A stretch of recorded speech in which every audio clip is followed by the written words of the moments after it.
Well, on the heels of a winning week for West Virginia football in recruiting, so off the field, but maybe on the field in the future, and some major news that could shake up the Big 12. Mountaineer Report is back after a brief holiday hiatus here. Mike Asti will be joined by Luke Blain. Mountaineer Report available everywhere you get your podcasts, and of course on the West Virginia Sports Now network.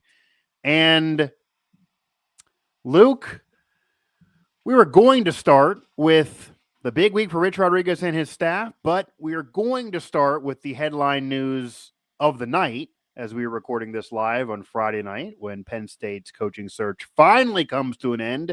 And what do? They eventually pluck another team's head coach, a Power Four's head coach, and it ends up being a loss for somebody within the Big 12. So, first off, how you doing, man? It's been a Doing minute good. since we did one of Yeah, these. absolutely. Yeah, doing good. Had a good holiday season. Yeah. Uh, and just hanging out in Parkersburg again. About to make that trip to Charleston tomorrow, so excited for that. And yeah, yeah, nothing too crazy going on over here. Hope the same for you. How was your holiday? Yeah, Thanksgiving's my favorite holiday, so it was that It's again. underrated. It's a very underrated holiday. It's the greatest holiday of all time for me. It's just about food, family, and football. And if you don't want to talk to Hmm. your family, just watch some football and eat some food. So Exactly. I'm all about Thanksgiving. Unfortunately, now that is behind us as we move towards other holidays. But yeah, Thanksgiving was fantastic for me. And then the West Virginia football program was about to, after Thanksgiving, kind of enjoy their holiday season as they've been doing a lot of recruiting work. But again, as we mentioned here, Penn State also did some work finally finding a head coach. And I could talk about that. Well, maybe we'll do it on some of my other shows, but not here. We're going to focus on what's going on within the Big 12 because what Penn State did affects now the Big 12. Penn State took them 3 weeks plus a month freaking to find a new coach. They went through a myriad of candidates. It was really getting asinine for a while. We had leaked audio. It was a mess, but they land on a pretty damn good coach. So they kind of win the search despite how messy it freaking was. And they're definitely investing in Matt Campbell, who leaves the Cyclones after resurrecting that program. He's now going to move to State College in the Big Ten and likely take his whole staff, already reports of the defensive coordinator, and likely take many of his players, as many of those players have entered the transfer portal. Now, Iowa State, and they had to do this quickly, but Iowa State, within the hour, named Jimmy Rogers their new head coach. He comes from Washington State. So he was out of the Power Four because of the boot from those teams and the dissolution of what was the Pac-12 and was just for two teams, but wasn't certainly not a Power Four. So Jimmy Rogers, who won an FCS national title, went to Washington State to elevate himself, now elevates himself into power football and in within the Big 12. So he is now going to take over for a Cyclone program that has been pretty good, even though not yet the class of the Big 12, but we'll see what happens to them now into the future. And I guess, Luke, Iowa State has been a program that has been on the rise. Iowa State has been a program that has been a problem for West Virginia. They certainly have been better than West Virginia in recent years. They're not Texas Tech, BYU. They haven't been Kansas State or even TCU if you go back a few years ago. They have Rocco Beck, who has been their quarterback, the son of Anthony Beck, the WVU Sports Hall of Famer. Who knows who's going to be their quarterback or who's going to be on this roster moving forward?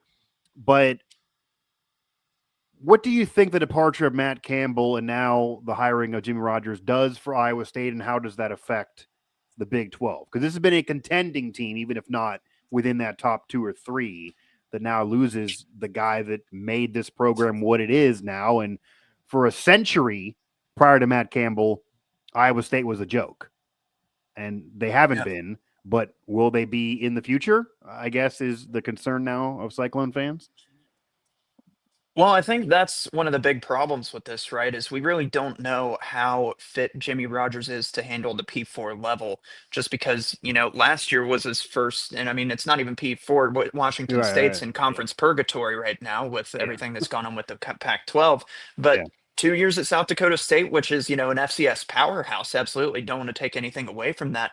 But after just 1 year at Washington State and going 6-6, I don't know. But it also comes from the fact of this is a really bad coaching search cycle to have your coach leave this late because Yeah. Summerall, everybody else from there on down has already been selected. You've already seen a lot of moving around. I mean, James Franklin was at Virginia Tech before the season even ended.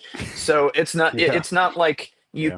it's not like they had a lot of time or resources to work with here. And it's just one of those things that you're just going to kind of have to roll the dice and see how well it works. I mean, Jimmy Rogers proven at the FCS level, South Dakota State, helped build them into what Yeah. they are, and honestly probably kept that ship sailing a little bit, being the head coach there from 2023 to 24.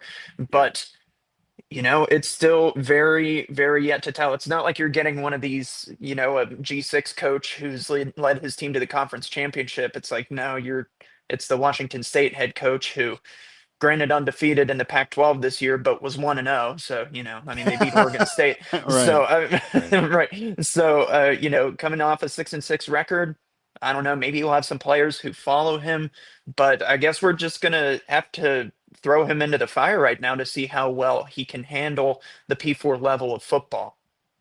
And you also have to wonder, which is what you're kind of bringing up, that if Iowa State would have lost Campbell, say 2 to 3 weeks ago or a month ago, because Penn State was the first coaching vacancy that was open, and Yeah. they've even had a rule change since theirs became open. And then James Franklin's already been hired, and now we're seeing, this is why Penn State fans were freaking out. Every job is now getting filled, and they're getting filled with coaches and after a solid search. And some programs, Ole Miss in particular, after they lose Lane Kiffin, they did elevate an assistant right away, but it seemed like they had a plan in place in case that would happen.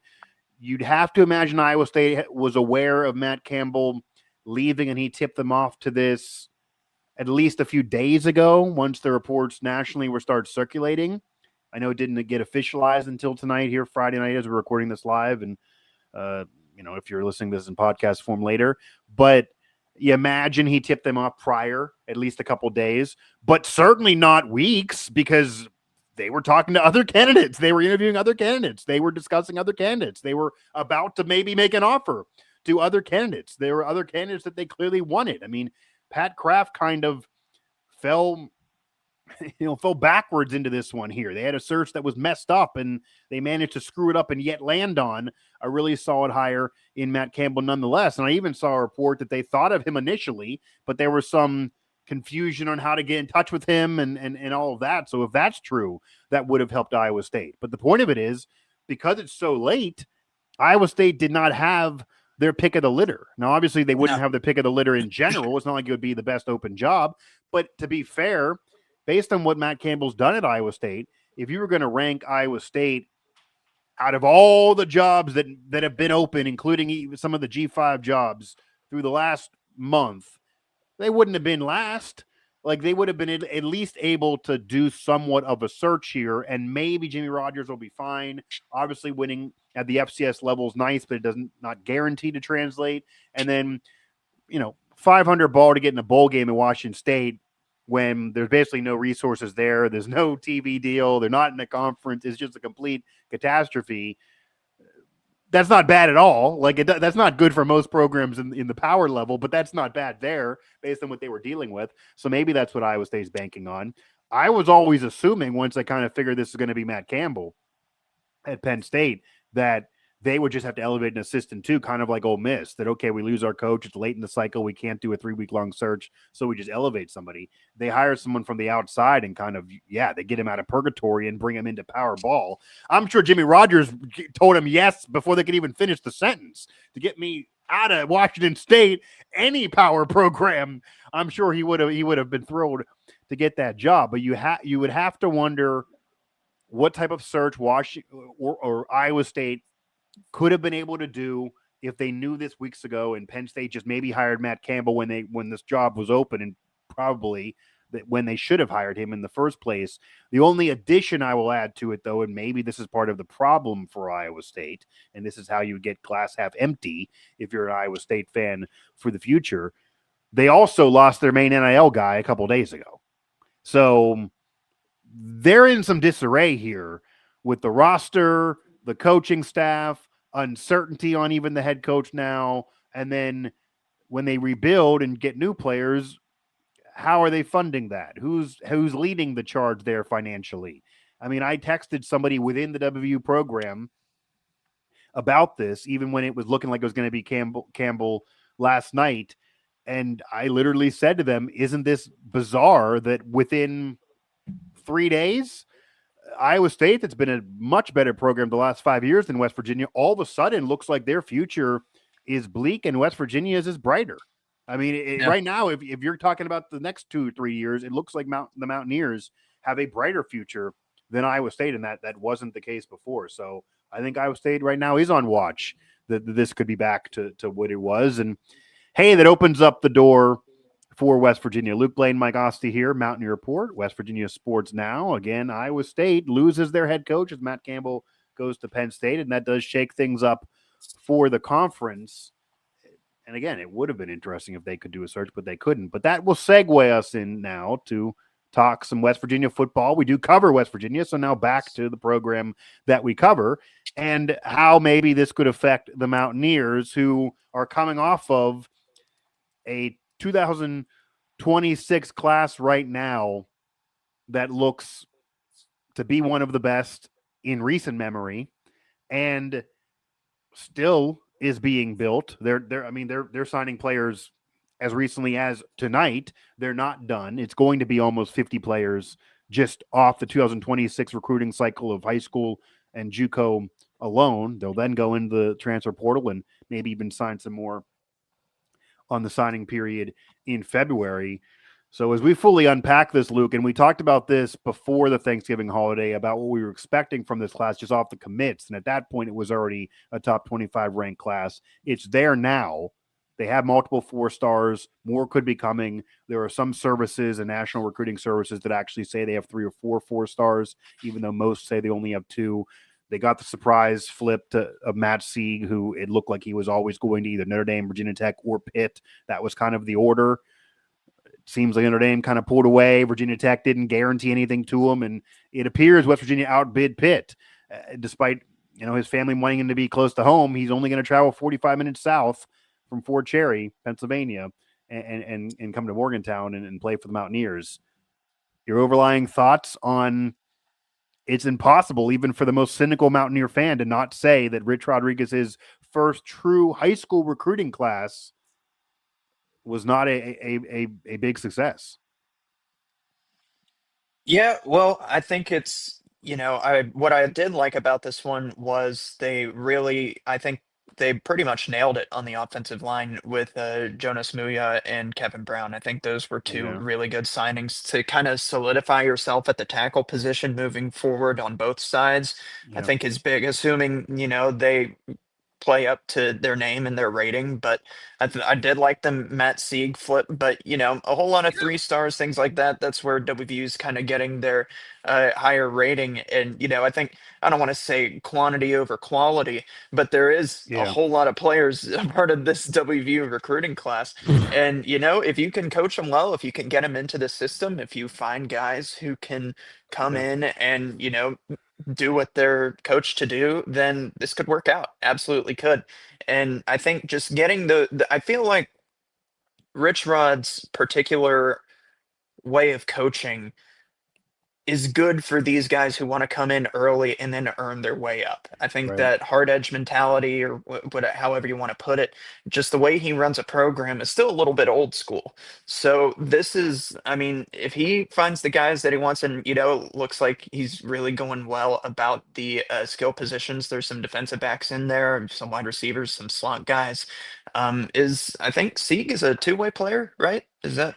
That's part of the sales pitch. So Yeah. he broke a lot of records on offense in high school. It was clear he was going to be safety in college. Penn State was bringing him in as a safety. Virginia Tech, Notre Dame, Pitt, when they were looking at him, it was all about safety. I know for sure Pitt was trying to sell him on being this big-time safety. But I also know from talking to him for now the better part of 2 years when Neil Brown's staff was even recruiting him, and he always was the diamond recruit in Western Pennsylvania, where I'm obviously located, that he always wanted to also get a crack at offense. He played Yeah. offense in high school. He didn't want to just totally give it up. He thought maybe he had to give it up to play in college because a lot of colleges thought he was more of a safety.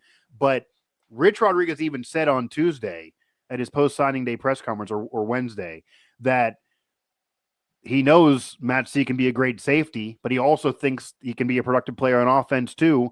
And I've definitely heard that giving him the opportunity to try on offense as well helped that sales pitch in addition to the money to beat out Pitt when it got down to those two after the others kind of pulled away. So, you know, Rich Rod is a hard-nosed coach. He doesn't guarantee anything to anybody. I'm sure he's going to have to show him he can do it in practice, Luke, but I would certainly imagine he's going to have to at least give Sieg an opportunity to play on both sides of the ball, or else he'd probably lose him in a year, because that was part of the deal here.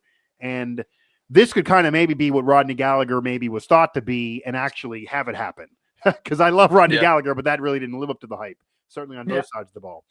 Maybe this could. I would imagine safety is his number one position, but I would certainly imagine he also gets a chance as a slot receiver, I would guess. Yeah.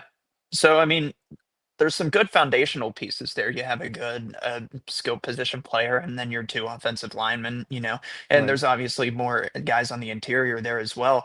But I mean, you know, why not just cast as wide of a net as possible and bring as many guys in as you What can? they're doing. And then I mean, that's what they did last year, and it seems like that's what they're doing again, right? But obviously, probably not to the extent as they did last year. But if you need to cut some guys, that's, you know, Rich Rod doesn't have a problem doing that, you know, as we've seen. So that's the thing too. I also texted somebody at the program that I'm going to be a little upset here and a little salty when he cuts half of these players that we're all writing about here in the last 2 weeks, because I mean, that's the thing.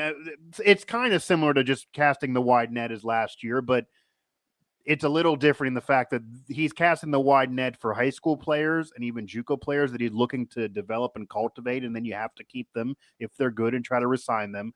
Not as much for the transfer players. Doesn't mean he's not going to sign transfer players. He said he's going to sign anywhere from a dozen more. I'd anywhere from 6 to 20 is what I think the number is going to be on a regular basis. And obviously that's a broad number there, but I definitely think we're looking at like a half a dozen to maybe 20. That's probably the most. I cannot, it's not going to be 80 players or 50 players or 60 players in the portal like it was last year. But last year he didn't get to do any high school recruiting. So Neil Brown got fired on December 1. Rich Rodriguez got hired, had his McAfee press conference at the Coliseum on December 20th. Think about that. That's 15 days from when we're recording this show right now. Like, think of you. We're talking about how, I mean, we opened the show talking about how Iowa State is kind of screwed and they couldn't do a search. They hire an uncertain guy. They're going to lose the whole roster, and how late they are in the game in this era. And it's December 5th. West Virginia did not even have the press conference until December 20th last year. So they didn't get to do any of this recruiting that Rich Rod's able to do now. He's well ahead of where he was a season ago. He still needs to do a lot more work, and there's only one transfer portal now. There's not two. So he can't hate everybody in the winter, cut them all after spring ball, and then try to get all new players. That's not going to work this year, of course, because there's not that second portal. But still, this is a little different than casting the wide net that he casted last year. Granted, he's going to probably cut some of these players that he brings in right now. They may even choose to leave after spring ball, because I know last year there were definitely some that got in there, and it was a little too hard edge for them, and they didn't want to hang any longer. That definitely happened with a few. So we will see who's actually on this team. I mean, it's impossible. I'm not going to ask any prediction. It's impossible to predict a record here in December. We don't know the roster. But as far as the December recruiting for his first go at high school recruiting, it's impossible for it not to be a win. Now, as you mentioned, the net has been cast so wide, and there's so many players. I think he's over 45 right now as we're speaking, that it might be a little inflated, because you have a few 4-stars. You got close. You were in the conversation. I can report, and I did. I know they were in the running for Chris Henry Jr. Now, you can rank your percentages. I mean, they were in the running, and they finished 3rd or 4th. Did they have a 5% chance, though? It's not like they were in the running probably and really had a shot. They were in the running, though, and they were in the conversation. And then they did get Matt Sieg. They did get Kevin Brown. They got a dual threat quarterback as part of this, too, which is big. A dual threat is what you need to hear when it's Rich Rodriguez. They got several JUCO players that fans may not like them getting JUCO players, but at least for their credit, Luke, when they get JUCO players, they are the top rated JUCO players. So they're getting top 5 rated JUCO players who set records at their level. I mean, other programs, if they get JUCO players, are getting lower tier JUCO players because West Virginia's taking them all.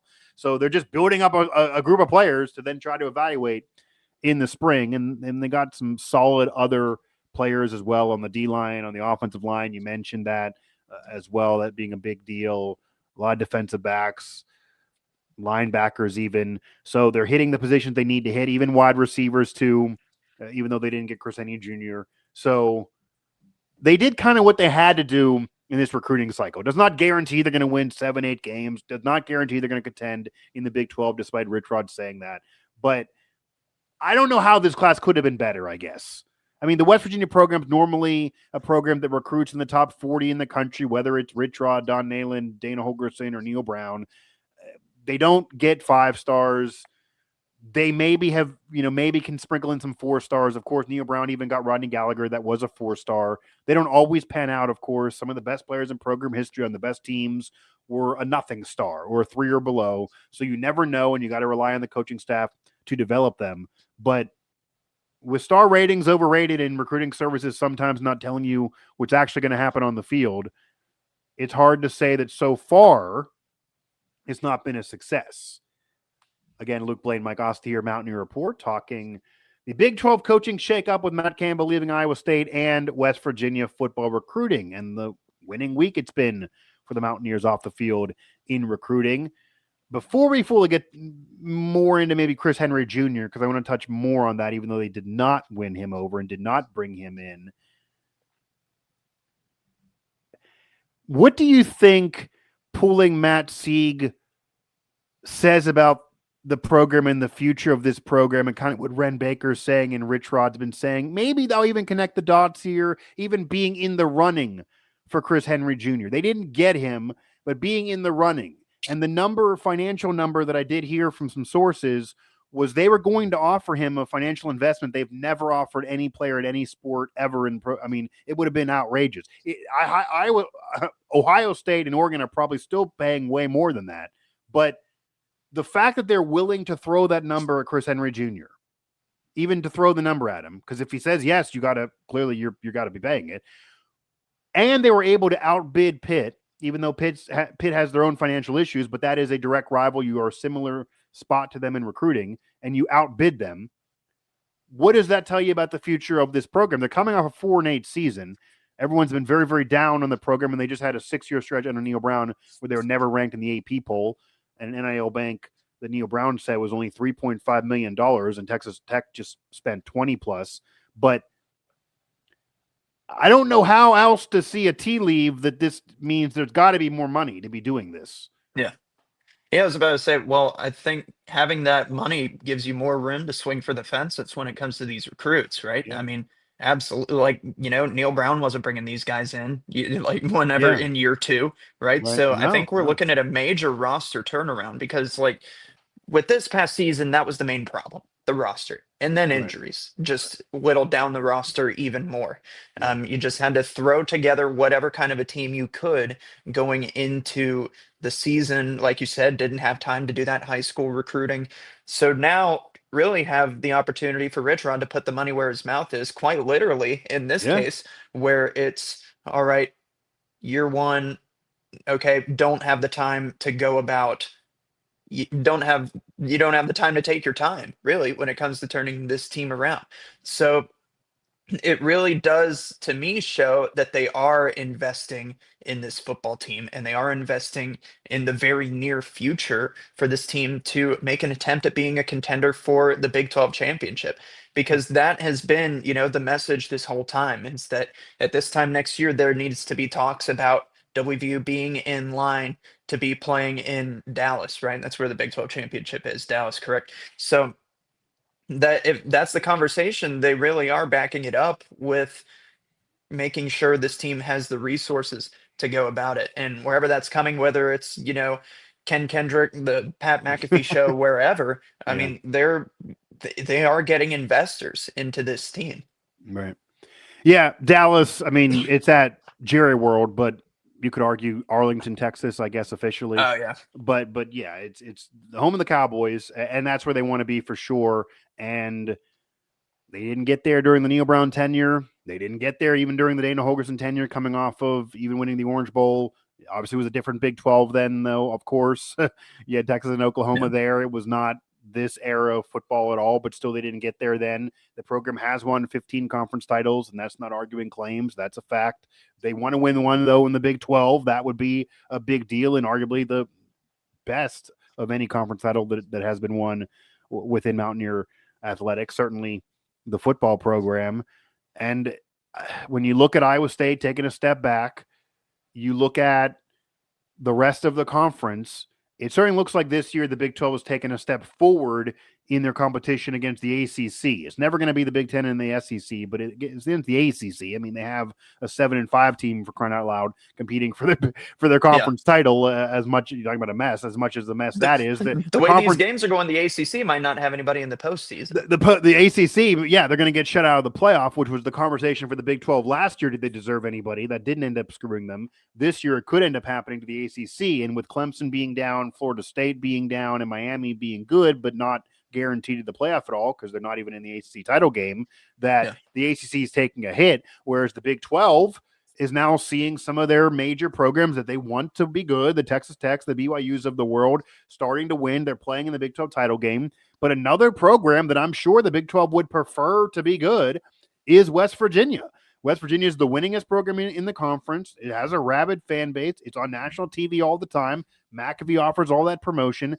I'm sure the program being good would help the Big 12 conference, and the Big 12 would love to see the program be good. It hasn't happened. They haven't been good enough to be there, but I'm sure this would be great for the conference to have the Mountaineers be a contender. And I'm not ready in any way to predict they're getting to Dallas or Arlington or wherever you want to call it next season.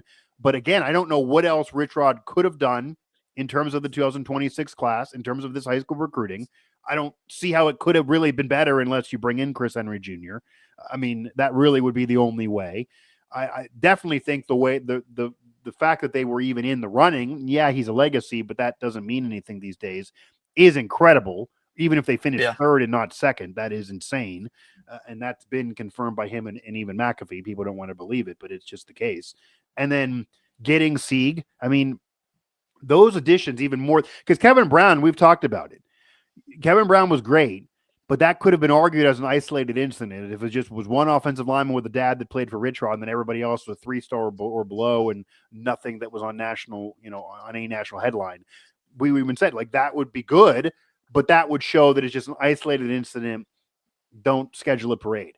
To get Matt Sieg, and then to be in the running for Chris Henry Jr., and there were a couple, Vincent Smith, there are some other players that are arguing for 4 stars that they might become 4 stars. If you listen to certain recruiting services, Luke, they may end up with 4 to 5 4 stars, which would be outrageously crazy for West Virginia football recruiting. They usually get 1 every 4 years, let alone 4 in one class. So that has to be a good sign, and it's a good sign financially, because as I always say, and some fans don't want to hear this because they just care about the program, kids don't go to a school for the school. Even if they love West Virginia and they're a legacy, maybe they're from the region, doesn't matter. They go to a school for the coaching staff, which is why when these coaches leave or get fired and bring in new coaches, usually you see a mass exodus, or purely money. They don't care who's the damn coach. They just want some money. If you're willing to match the money, they'll stay regardless of the coach. That is some players. Rich Rod doesn't want those guys, but that exists. And maybe they're selling him on the coaching staff and developing them into better players, and Rich Rod being a borderline Hall of Fame guy and Zach Alley a great defensive coordinator. Maybe that's why they're coming. But they also got to be getting some money or they wouldn't be there. Certainly Kevin Brown and Matt Sieg, despite Kevin Brown being a legacy and Matt Sieg growing up close in Fort Cherry, they wouldn't be there for free. They're not there for free. Breaking news. They're not there for free. So if it was only $3.5 million in the NIL bank, they wouldn't be able to bring those 2 guys in because those 2 guys would be taking up like 60% of that money. They wouldn't be able to build a team. They have to have more. So we don't have the official reporting from anyone yet. We're still in December for next year. But That's all you got to know that there's more. Has to be. Or else they're going to, or we're going to have a scandal that they're defaulting on all of this promised money because they're definitely offering the kids more money. Yeah. And I will throw this out there. I have heard that they're trying to offer some 2-year deals instead of 1-year deals, and basically telling kids that if you kind of commit to us to stay for 2 years, we'll give you this. And say, for example, it's 500K over 2 years instead of just 1 year, to be able to drag that out. There's not official contracts in place these days, but if they can pull that off, that would be pretty smart because then they'll be able to kind of put off payments, but maybe hit it big this year. And it definitely appears like they're trying to win the Big 12 next year. Like they're going for it right away. We'll see if it happens, and we'll see who they retain on the current roster. We'll see who they want to retain on the current roster, and then we'll see what the team looks like after spring ball. Luke Blain, Mike Asti here, Mountaineer Report, West Virginia Sports Now. And Luke, that kind of leads me to bring something up that we didn't get to talk about because it happened in the final game of the regular season, and then, of course, the Thanksgiving holiday. And people probably didn't care as much as maybe, I saw former players really, really cared about this, but some may have missed it because it was 49-0, and it was the worst home loss since 1891 when they lost 70-0 in year one of the program. As insane as that sounds, but if you didn't see, Cam Vaughn didn't really look hard edge at all. His effort was pretty low. Didn't even turn around on an interception, even try to put an effort in to try to stop that return. Didn't even run out routes. I had former current coaches, I'll tell you, that I was texting with, that it was all kinds of just really disappointed in Cam Vaughn's effort there. And then even hearing other things within the program that he's not really been the best to be around, I'll say. I know for sure, I will say, there are not coaches, but there are people within the program that would love to see him go because they're just not enjoying being around the man. What does that tell you about how many players we maybe are going to be returning from the current 2025 team? Do you think Cam Vaughn maybe will be a player that might surprise some and be kind of told to leave, maybe? Or maybe he'll choose to leave. He was always a Rich Rod guy from Jack State, but it doesn't appear it's a guarantee that he's coming back next year right now. And maybe they're redoing this all together again. I would think for the best of the program, they would need to bring some of those current guys back for some chemistry. But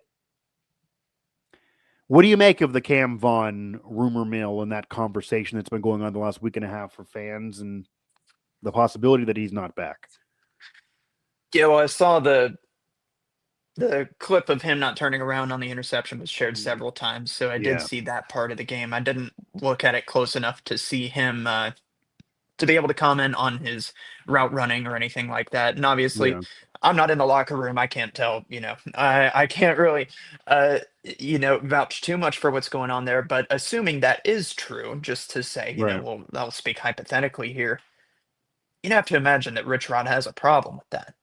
I mean, as much as Rich Rod is a mentality chemistry guy, he's going to want players who match that intensity, match that chemistry, Yeah. and match that mentality that he wants with the football team. And the characteristics that you at least have heard about doesn't match that. So now you're just going to have to see, because I mean, he is an incredibly talented wide receiver. Yeah. And, if he can just put it together, I think he has a chance to be a great Big 12 wide receiver, assuming he stays. But it also just shows, I mean, he is a young player on a team that didn't have a very good first season. And not even that, it was just there were some games where they just flat out were not competitive in. So, like, you go back and you look at Utah, you look at, BYU, somewhat competitive most of the Yeah. way, but then you just get shellacked at home by Texas Tech. It's, Yeah. I granted, a lot of those guys are probably feeling the same frustration. Maybe they're doing a better job of keeping it to themselves, but I'm sure that that situation brings out a lot of emotions and a lot of things of that nature. Yeah. I know Rich Rod did say earlier in the season that he does need to work on his route running, that there are issues like that. And I mean, he's got the physical build, he's got the makeup to be a really good college receiver. So Yeah. I don't know. But I mean, if it is true, and I'll just take it with a grain of salt, but maybe you could see him on the move. I mean, Rich Rod, I know the talk has been, West Virginia is his last stop. I'm sure he probably doesn't want to waste too much time with guys that don't fit the mentality of this team.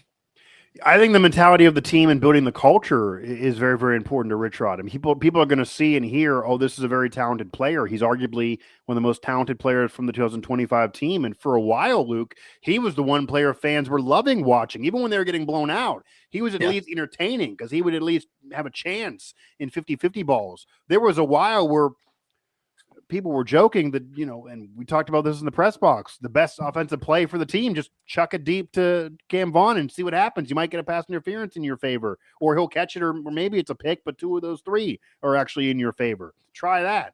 And now we get to the end of the year where this team actually ends up with a couple solid victories. They only go 4-8. They get embarrassed in the final game of the regular season. It's a bad year.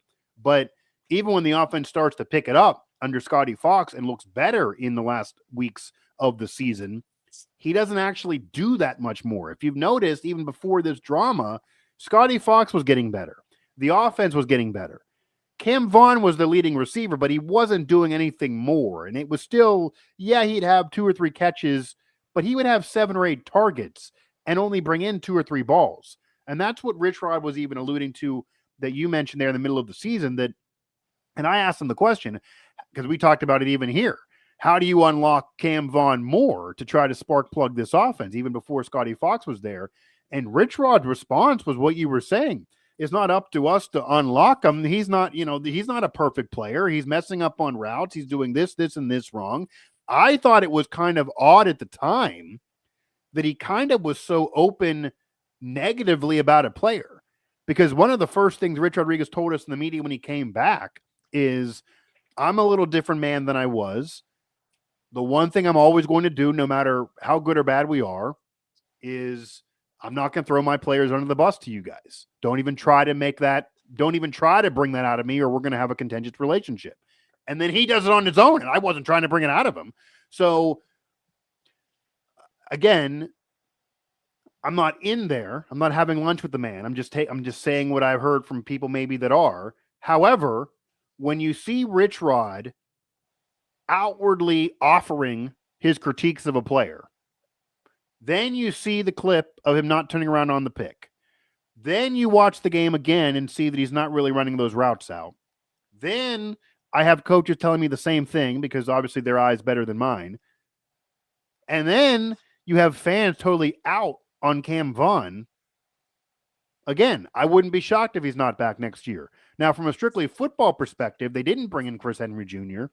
If you lose Cam Vaughn, you need to bring in some wide receiver help in the transfer portal because, number one, they got to win and got to contend, and that's the most important thing. Rich Rod wants to put the culture in place, and maybe that you need to get these locker room vampires out. But if he doesn't contend in the Big 12 during the tenure within these first few years, he might not last throughout the whole contract. And, just because he doesn't want to be around Cam Vaughn, that might not be a good reason if he's helping them win on the field.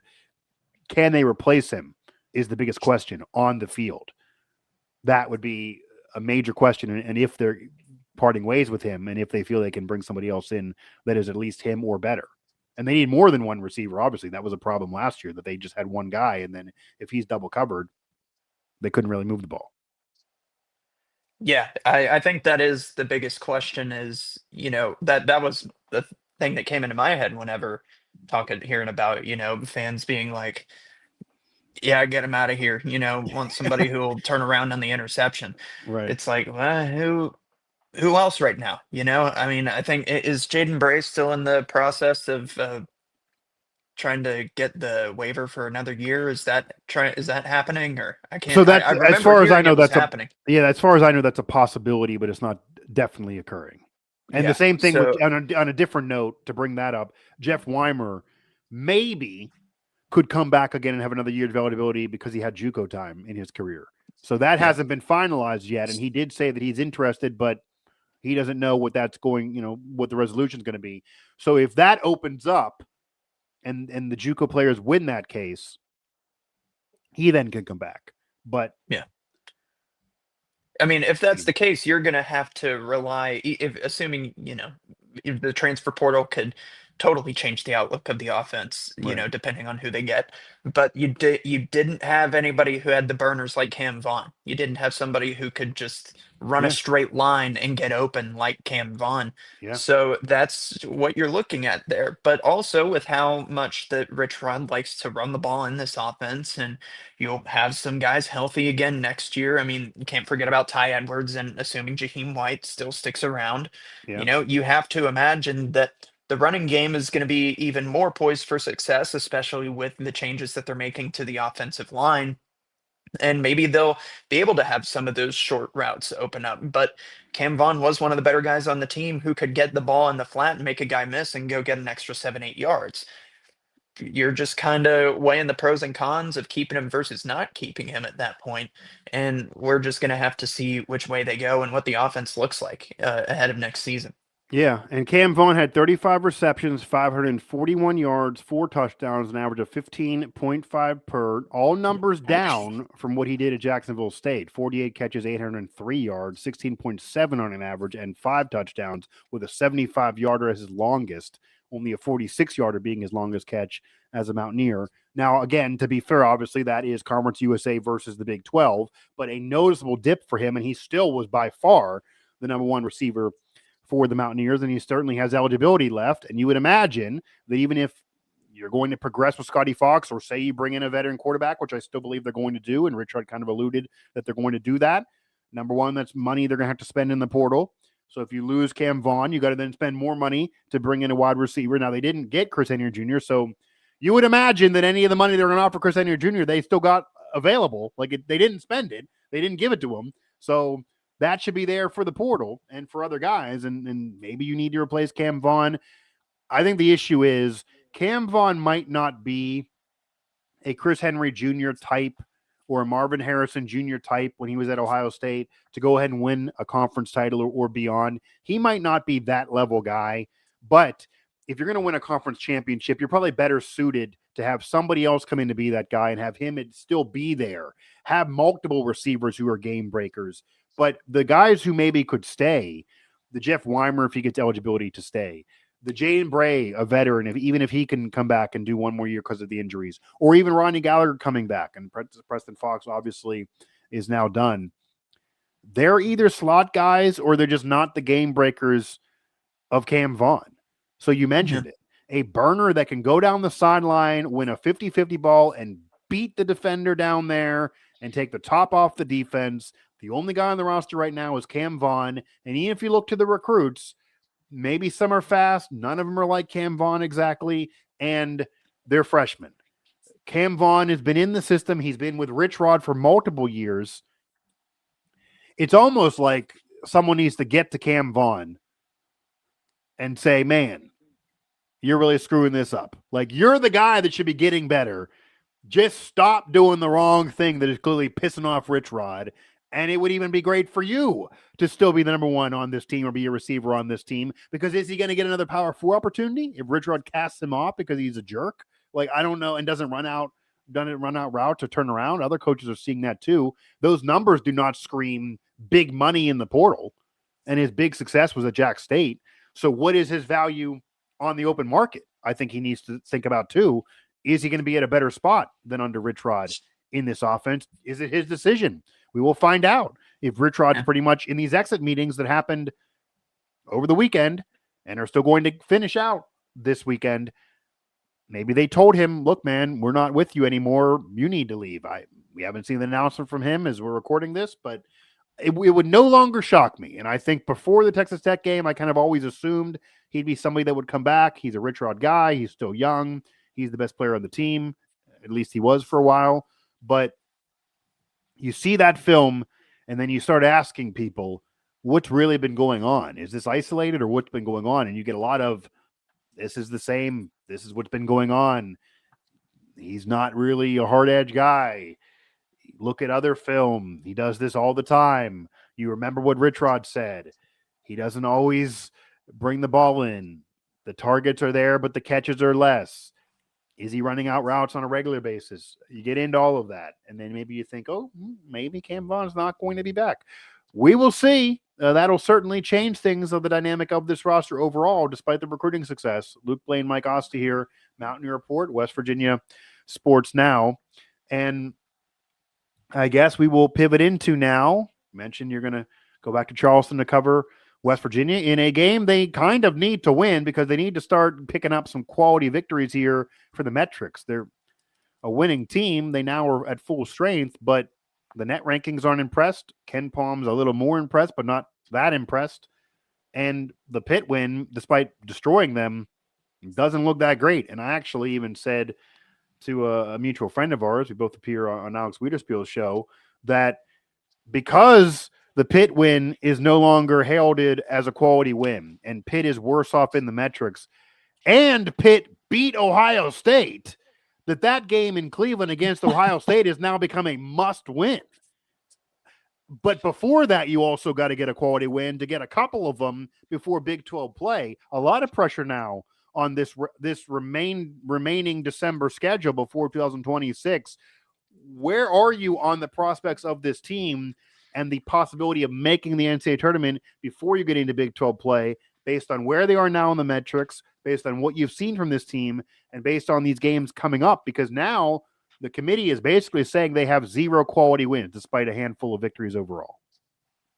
Yeah, well, I think you're absolutely right. And I was talking to Alex about this last night as well on his show, is that it doesn't help that Coppin State is number 364 in Ken Palm, and number 365 is coming to Morgantown in a week. It's Mississippi Valley State. So I mean, it's not like you have, like in the Huggins era, where you had those non-conference wins that could help uplift you into the tournament, even if you don't do particularly well in Big 12 play. Yeah. Or even last year. I mean, DeVries had them. Exactly. DeVries had the Gonzaga victory. That was a major deal before getting into Big 12 play. That really helped them in the metrics. That win isn't there so far yet this year. Yeah. So I think looking at Wake Forest, and I think Wake Forest is a team that has a chance to be very good. So this could be a good way to measure out how WVU actually is in this point in the season. They're finally at full strength. They have Jackson Fields and Chance Moore in there, and I do like the way that both of them have played a whole lot. I think they came in and made an instant impact on this team. Right. But in terms of where I think this team is right now, I think, to tell the truth, I have to wait till tomorrow. I have to be able to wait and see how they handle That's fair. How they handle Wake Forest, because I think they're going up against an NBA caliber player in Juke Harris, who is a guard standing at 6'7". He's averaging 19.9 points per game and just over 7 rebounds. I mean, the kid is crazy. Like, what he's doing so far in this season is nuts. And Wake Forest has a chance to be a very good ACC team. So what the curious part is, who's going to step up and guard him? Being a 6'7" guard, you may see Eaglestaff on there. And, Hodge has talked very highly of his defensive effort, but that's just going to be something we have to see tomorrow. But, this is the first real test of a fully healthy and fully available team. So I think tomorrow is going to be the real telling point of where this team is, because you can't. I would label both Wake Forest and Ohio State as must wins, just because you need to have some of those quad 2 victories going into conference play. Because just where this team is right now, I don't see them having the Big 12 conference record to help uplift them if you don't go in there with any quality wins. I just don't see it as of now. And I've been high on this team. I think this team has very high potential. I think it could be, I'm hesitant to say this, I think it could be a Big 12 contender if they played to their potential, but they're just not doing that yet. So there's a lot to be seen about the rest of the season and just where this team could go. And also, to lose to Clemson the way you did, blowing that game, and then you lose to Xavier as well. But if you split those games and you at least had the Clemson win, which the way they were playing for 90% of it, that should have been a victory. That would make you feel a little better about the resume. I don't know exactly what it would do in the metrics, and I'm not saying Clemson's going to the Final Four or anything like that, but it would make you feel a little bit better. Even if Clemson's not a quality win, it certainly, maybe that wouldn't be a quad 1, maybe it'd be a quad 2 win. But even if it wasn't a quad 2 win, it would at least make you feel better. It would make you feel better. But the reason why these are must wins certainly Ohio State, but even Wake Forest, really. I mean, you're at home, you're in West Virginia. You could argue that's even more of a must win because at least Ohio State is on the road in Ohio, even though it's not in Columbus, it's in Cleveland. And if you want to compare it to Pitt, Pitt beat them on a buzzer beater at home in Pittsburgh. So you could have a little excuse if you lose a close game on the road in Cleveland, but you can't lose in West Virginia. That's going to be a 99.9% West No. Virginia crowd. There might be some Wake Forest fans that drive in for the cool experience, but it's going to be really a West Virginia crowd there. I mean, maybe some Marshall fans will go just to hate on the situation, but it's most likely a WVU crowd. So that got to be a game that you impress. And you also now have your full strength. That's what Ross Hodge has been harping on, that now we have the full strength. He's even said, literally, we feel like we're only 2 games into the season because it's only been 2 games at full strength. I think somebody needs to tell him, Luke, that unfortunately, that's not how this works. And his every game he has played does count. But even if they're 2 games into the season, the 2 games they've played at full strength, they're not providing them an opportunity to impress anybody. I mean, playing Mercyhurst, playing those teams doesn't do anything. It's the same thing that the women turn around after a losing skid and blast Mercyhurst by 40 points. It's not even on the radar of anybody. You have to have those games on the schedule. Everybody plays those games. Everyone in the country plays those games. But you also got to get enough quality wins to make up for playing those games and even for losses that are now on the board. And it just is funny that was my first thought when Pitt beat Ohio State is, man, this is now a must win. Whereas prior, it might be a swing game that you can get over because it's in Cleveland. But you beat Pitt by 30 and then you lose to a team they beat. That just doesn't look good. That doesn't feel good. Like that's going to be a situation that you got to somehow drive to Cleveland. You got to get in the car. You got to go 2 hours and you got to somehow pick up that victory. That is going to be the opposite of the Wake Forest atmosphere, though. You have to imagine that that's 90% going to be Buckeye fans because there's no, I mean, there's, Cleveland State and Cleveland schools, but there's no Power 4 team in Cleveland. People that live in Cleveland or from Cleveland that are Ohio State fans, unless they happen to go to college somewhere else. So that's going to be all against them as well there, but they're going to have to somehow pull it off. And it's not like Ohio State's not able to be beat, nor is Wake Forest not able to be beat, but West Virginia has not always played to their best, even when they're at full strength and even having the potential to do so. Do you at all find it interesting? Because before our show hiatus and before the holiday season, if you recall, that Ross Hodge was getting annoyed by Eagle staff not scoring, me asking about it, then bringing it up when I wasn't even there, and then to Eagle staff and Ross Hodge's credit, the game right after that, and then really every game since, Eagle staff has been way better, and he's been scoring, and he had a 20-point game, and he's been more involved in the offense, and he's shooting more. He's kind of doing what I said. He's taking more shots, and he's finally hitting some. However, the team is playing worse even while he's playing better. Is that a coincidence for you? Is that ironic for you? I mean, how would you describe Eagle staff finally has been unlocked and feels like he's in a rhythm, but this team is not really better off for it? Doesn't mean that they can't be, but what is the recipe for this team to be at its best? Well, I think for the team to be at its best, you have to have the 1-2 punch of Trace and Eagle staff and Honor Huff. I think that is just flat out what needs to happen. That's what's going to open up players like, Lorient and Obioha down low. And even, we did see how Jasper Floyd can go out there and make some shots and, help the team to a win. Yeah. But when you look at Eagle staff recently, I would honestly argue that the team has played moderately better since the Charleston Classic. Okay. The Eagle staff didn't have the game you really wanted him to have against Clemson. That's another one of those games where, I mean, early on you can excuse it. You can excuse it to him, figuring out his way in the offense. But it really is glaring when against Clemson he goes 2 for 9 and 1 for 5, 1 for 5 from 3. Obviously, there were way more problems than just him in that game. Honestly, the entire team's play as a whole, I would argue, was a bit more staggering in that one. But going Yeah. into the next one, I mean, he scored 20 against Xavier, but Xavier also shot 16 of 25 from three. So, I mean, I just don't know. I mean, it is a case of what are you supposed to do against that? Yeah, To no, me, 100%. Yeah. looking at that game. Yeah. So then Well, that's why you got to win the Mercyhurst, Clemson game. Like you can punt yes, that game, but that you can tip your yeah, cap and say they just shot the lights out with Xavier. But if you had the yeah. Clemson win, that wouldn't be as big of a deal.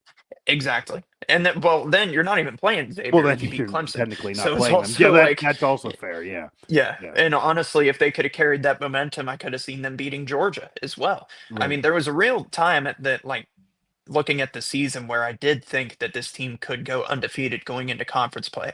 Obviously, that's out the window I mean, at now. least going into that tournament, the way those teams are playing going into that tournament, it would not have been crazy to say West Virginia could have won that tournament. Yeah. Going into that tournament, Georgia, Xavier, Clemson, those teams, nobody terrified you. It's not like last year where you had Gonzaga in there, who West Virginia did beat in that out of conference tournament. It could have been an opportunity to win out of conference tournament, and if you win an out of conference tournament with Power Four competition in the tournament, no matter who they are, that would really boost you in the metrics. They'd probably be 20 spots higher right now. Now, Yeah. obviously, winning it is a high bar, but they did 0-2. They didn't do anything in there. So that really Mhm. hurt them. That's why that even after destroying Pitt, they haven't been able to really. It took them 2.5 weeks. I think you wrote it in one of your Ken Palm updates. It's taken them 2 weeks to get back to where they were Yeah. after the Pitt win. Like that's really what it's been. Like they had to do a lot of this work to just get back to where they were. They pretty much blew the effort against Pitt in a way. No, absolutely. I think that's absolutely correct. But, and then Mercyhurst Coppin State Yeah. going 4 for 9 in both of those games, but he really let it fly from three against Coppin State. I mean, 3 of 8 from 3-point range. And that aggressiveness is what you need. And Yeah. honestly, that's how you get him scoring is you let him shoot. Just let it Yeah. fly. I think He that's, wasn't doing in the that beginning is of the the major season. thing. At the Yeah. beginning of the season, he had 1 or 2 shots in some of those games. You cannot do that Yeah. when you're a shooter. Yeah. Yeah. And I mean, it's just, I mean, he didn't go 5 of 14 in that game against Campbell, but I mean, I'm Right, right, right. seeing That's the one. like That was the it, only double digit scoring in the first 5 games, I believe, off the top of my head. yes. Yeah. Because in the other ones, he's shooting 3 times, 4 times, two Yeah. times. And it's just, and it's not really something that I can put my finger on. It's not really something that I can fully diagnose, at least to Yeah. what's going on in his head. But, talking about Russ Hodge saying how he's seen shooters that come into his offense and have to get their legs under him because of how hard he asked them to work on defense. I think that's a valid excuse for one of those situations early in the season. Sure. Yeah, And yeah. then going down the line. But I mean, you also have to look at it. He is playing hard defense. Like he That's he he true. absolutely is helping on that side of the ball. He's getting Yeah. rebounds. He really attacked the paint against Xavier. That's where a lot of those 20 points came from. So he actually didn't make a three against Xavier. He went 8 of 15 from the field, Yeah. 0 for 5 from three. So It just sucks for him to score 20 points and not win. Like that just yes. seems like if you're going into a game and you're West Virginia and someone tells you Eagle staff scores 20, you got to be getting the victory. And if you don't, Yeah. something crazy went down, and it's maybe because the opponent shot all those 3-pointers and scored all those points late. But still, I'd imagine that that's how Ross Hodge is losing sleep if he does not make the tournament. We had a 20-point night from Eagle staff, and we did not win against a Power 4 competition. Yeah. That cannot happen if you want to get in the tournament because you're assuming that you're assuming you're going to lose Big 12 games. You're going to win some, but you're assuming you're going to lose some. A good Yeah. Big 12 record would be barely over 500. There are teams that barely do that make the tournament because the conference is so stacked and so respected. And that is one of the benefits of being in the Big 12. And Huggins got in the tournament a few years ago off of the Big 12 being so great that Huggins was below 500 in conference play and made the tournament one year because he had Yeah. quality victories from the out of conference schedule to make up for his metrics. But you need to get those. Yeah. If you lose to Wake Forest and Ohio State, you probably need 10 Big 12 victories. Yeah. And that sounds crazy to think could occur. Yeah. No, I absolutely agree. I think like just to say it like to summarize it, I think my attitude toward Eagle staff right now is he's not playing near as bad as anybody thinks he is. That's I fair. think as an overall player, the basketball is much more than scoring. Yeah. But he's not doing what you brought him in to do, Yeah, which people is think of him as a shoot scorer, it. though. Yeah, Right. exactly. Yeah. Which is shooting at a high volume, scoring a lot of points. And then, I mean, he is, nobody complained whenever Toby Okani was having these kind of stat lines last Yeah. season, but you didn't bring Trace and Eaglestaff in to be a Toby Okani. You brought him in to be That's that it. almost Yeah. 20-point per game scorer that he was at North Dakota last year. Right. But, we're going to be able to better diagnose it. I think just what the issue is after Wake Forest and Ohio State. I think the best thing that could happen for Trace and Eaglestaff would be for him to score 20 and the team beat Wake Forest tomorrow. But that I That would think be that would put nice. a Yeah. lot. I think that would be Yeah. put a lot of fans to rest in terms of their worries about him as a player and as a performer. But I don't know. We're just going to have to wait and see until tomorrow, then, and then next Saturday with Ohio State. And we also have yet to see Honor Huff and Trace and Eaglestaff both at their Yeah. best offensively, not just in general, because they have to do more in a Ross Hodge team. We have not Right. seen both of them clicking offensively and win. That's the thing. Yep. So Yeah. the only and it's isolated to only a few games right now with them being at full strength, and the Xavier game was just one game, and the opponent did score a lot and hit a lot of threes. So even Ross Hodge kind of said you tip your cap there, but we're going to really see in these future games, and certainly in Big 12 play, that if they can't guarantee to get victories when those two are at their best, or they can't have both of them click together. Because Ross Hodge did even bring up earlier in the season that it's sometimes hard for a player like Eaglestaff to find his shots because he didn't want to throw anyone under the bus. But he basically was saying that on the team he was on last year, there was nobody like him there to take those shots. But now he has Yeah. other players that can get those shots, Honor Huff in particular, but even others. But if that's an issue moving forward, we're going to find that out as well. That can they both find a way to get enough shots for both of them to score on the same night and then also play sound defense? That's a team that would get you into the NCAA tournament. But they're the two best players. Eaglestaff was brought in to be the scorer. He scored 51 points in the game last year. He scored 40 points against Bama. Like, that's a great team. He obviously has the ability to score. Finding the rhythm on this team is different. And yes, he's playing defense, but as you put it, even if he's playing well as a basketball player, he's getting paid to score. So if he ends up with a final stat line to end the year, averaging 6 points, 6 rebounds, and 6 assists, that's fine for a role player. That's not going to be successful for somebody getting paid the money that Trace and Eaglestaff is getting paid, who came aboard to be the leading scorer. It just isn't. Period. And we're going to really see moving forward if that gets corrected or if it ends up being a problem. Luke Blain, Mike Asti here, Mountaineer Report, talking some basketball. We're going to wrap up the show, but before we do, and I don't want to make this a whole segment, but before we do, I would be remiss if I didn't ask, and I guess I can simply ask this, Luke. And yeah, they got a big win over Mercyhurst, but what's been going on with the women's team? What's been going on with the women's team? They've almost found a way, talking about taking away quality victories, they've almost found a way to make people forget what they did against Duke and winning that game undermanned or underwomaned and having that Disney movie of a story. They're finding a way to make people forget that. And they got destroyed. We had Griffin Floyd they're actually covering. They got destroyed by Villanova. They didn't just get upset. They got destroyed. They were never in the game. They lost at home for only the third time under Mark Kellogg. By far his worst loss for his entire Mountaineer tenure. There were big-time recruits there.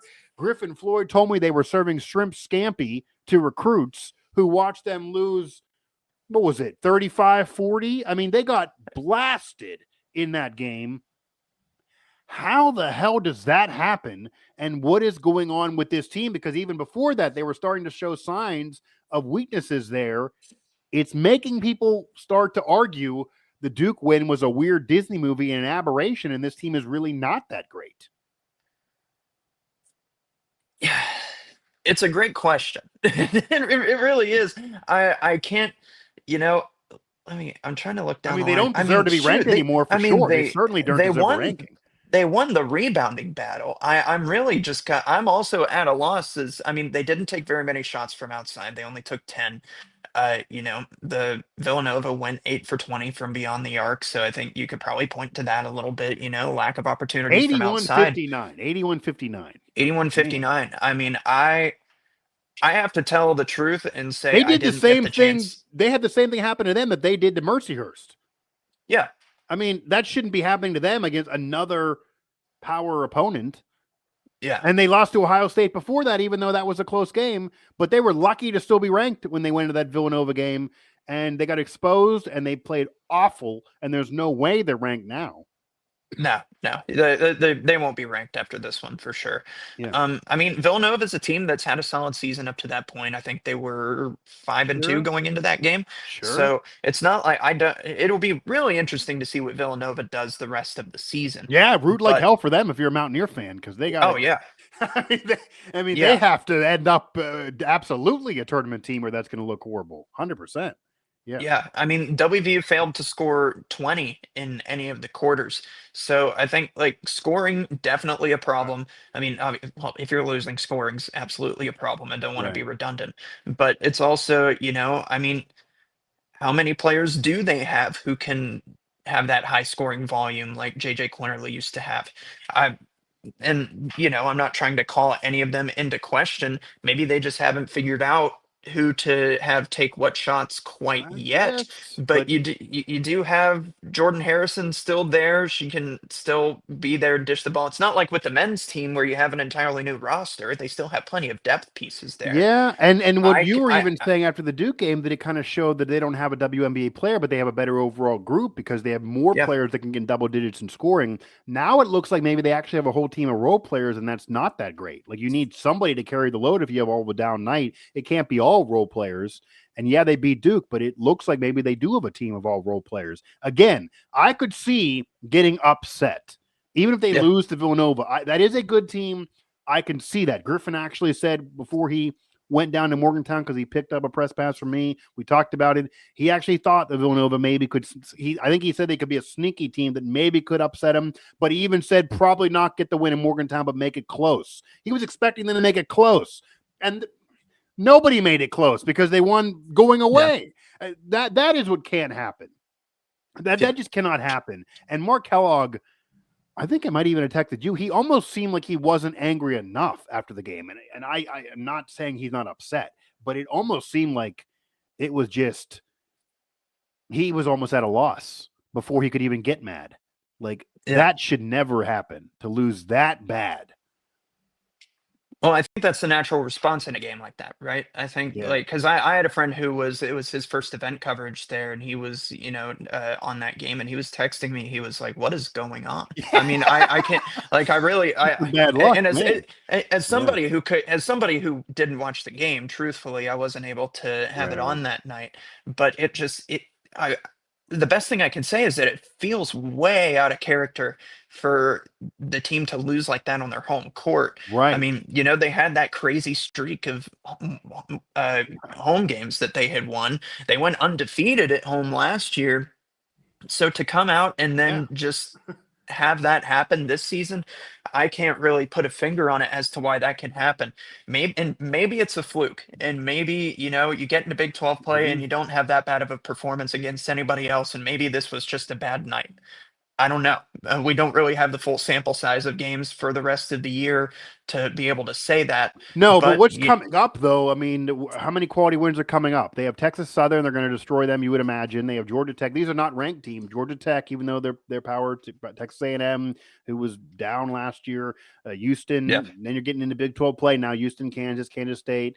They're not going to play a fellow ranked team, at least going off of what the poll was last week, until January 11th against Iowa State, and then January 14th against TCU. So before that, they should get some wins. But the problem is, Luke, which is kind of what we said with the men's team after losing some games after the Pitt win, how many opportunities are there for them to get quality victories to now help their metrics that have now sunk before getting into Big 12 play, which, even as great as the women's team has been in recent years, you're not going to go undefeated there either. So if you're going to lose some Big 12 games, I mean, this does not even seem like a reach now.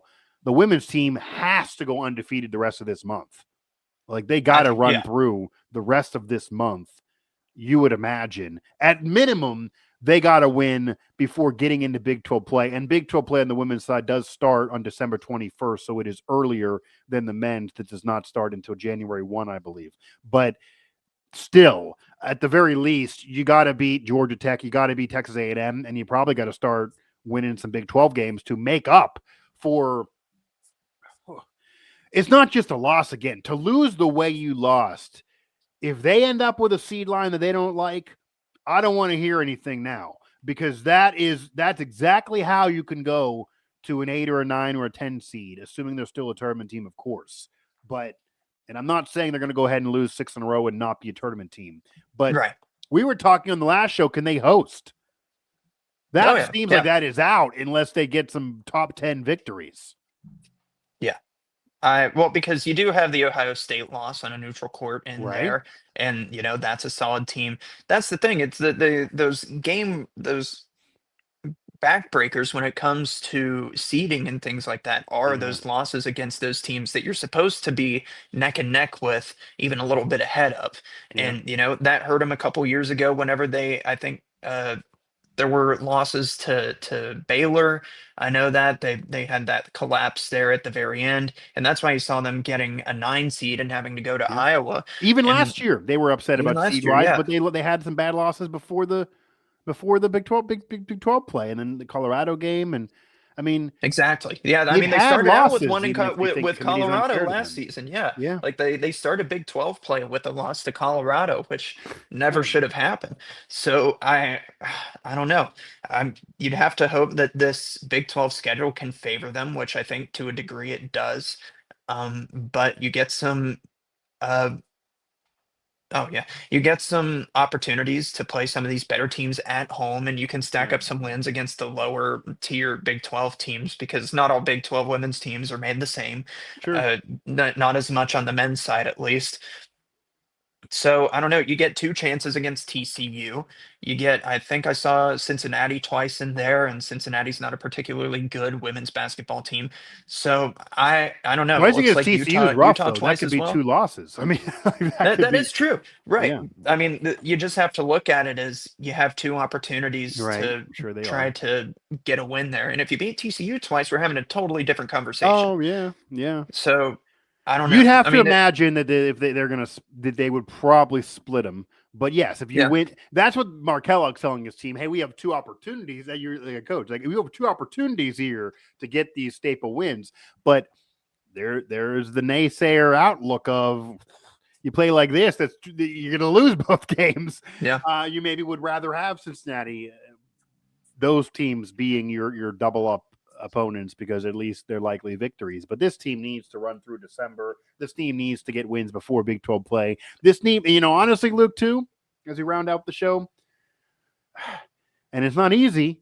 Not easy to do this. And yeah, they lost to Ohio State too, so it proves they're very vulnerable. It wasn't just one bad night at the office.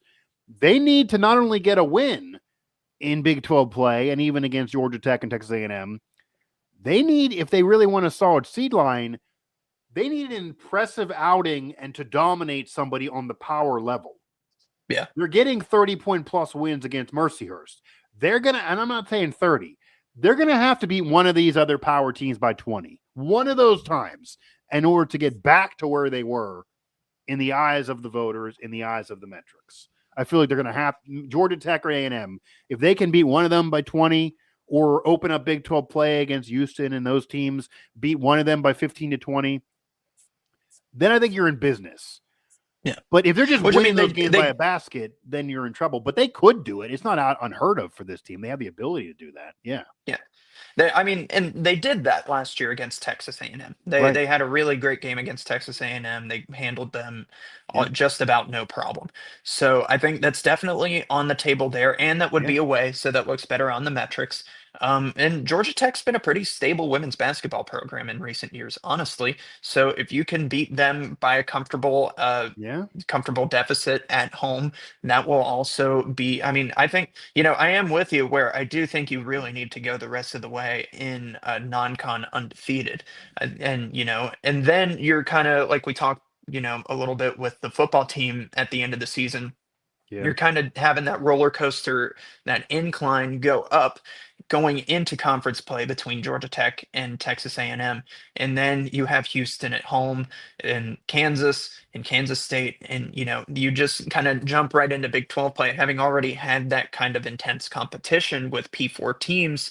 So then you can try to carry that over. And so that's what I'm seeing right now with the opportunity that they have on the schedule right now. But they absolutely have to go for, and they have to turn it around. You can't have any more games like they had to Villanova against opponents like Villanova. That's Yeah. the main thing. Yeah, and the issue is that while they have the ability to double up A&M, Georgia Tech, Big 12 play, clearly from what we've seen against Ohio State and Villanova, they also have the opportunity to lose those games. And they cannot afford to put that effort forth and lose those games anymore. And they need to kind of prove themselves all over again. We will see what they do. Again, Mark Kellogg's a great coach. It is a really solid program.